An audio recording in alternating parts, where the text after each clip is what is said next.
పీకేసి ఆ బ్రిటిషోడుకి కావాల్సిన విధంగా 32కి 28 శిస్తు, భూమి శిస్తు, బ్రిటిష్ దొరగారు రాజుగారు దొరగారు పెట్టిన శిస్తు 12%, కూలీ దగ్గర నుంచి ఎంత వసూలు చేయాలా, రైతు దగ్గర నుంచి ఎంత వసూలు చేయాలి, ఈ లెక్కలు రాయడానికి గుమస్తాలుగా మనల్ని పెట్టుకున్నారు.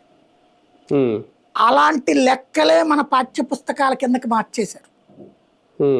సరే, ప్రభుత్వం దగ్గర ఉద్యోగం అన్న ఉద్దేశంతో మనం కూడా వాళ్ళు చెప్పినట్టు తయారైపోయాం.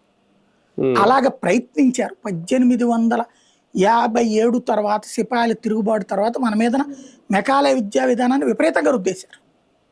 అయితే ఆ రోజుల్లో చదువుకునే వాళ్ళు కూడా తక్కువ కదా, ఈ ఆలోచనలు పెరుగుతూనే వచ్చినాయి. క్రమంగా స్వతంత్ర ఆకాంక్ష బలపడటం ప్రారంభించింది. దాంతో మన వేలుతో మన కళ్ళు పడవడానికి తయారు చేయబడినటువంటి కుట్రదారే కాంగ్రెస్.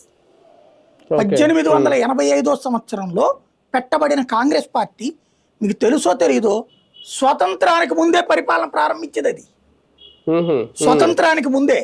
ఇప్పుడు మనకి నామినేటెడ్ పోస్టులు ఉంటాయి చూడండి, గుళ్ళకి, ట్రస్టులకి. ఆ రోజుల్లో అట్ట ప్రజాప్రతినిధులు ఉన్నారు, బ్రిటిష్ వాడు డిసైడ్ చేసేవాడు ఎమ్మెల్యేలు ఎవరు, ఎంపీలు ఎవరు అనేది. అంతకుముందే ఉన్నాయి మనకి పదవులు. ఈ పదవులన్నీ అనుభవించింది కాంగ్రెస్ వాడే. స్వతంత్రానికి ముందే ఈ పదవులన్నీ అనుభవించేది కాంగ్రెస్ ఒక్కటే, ఇంకెవరు లేడు.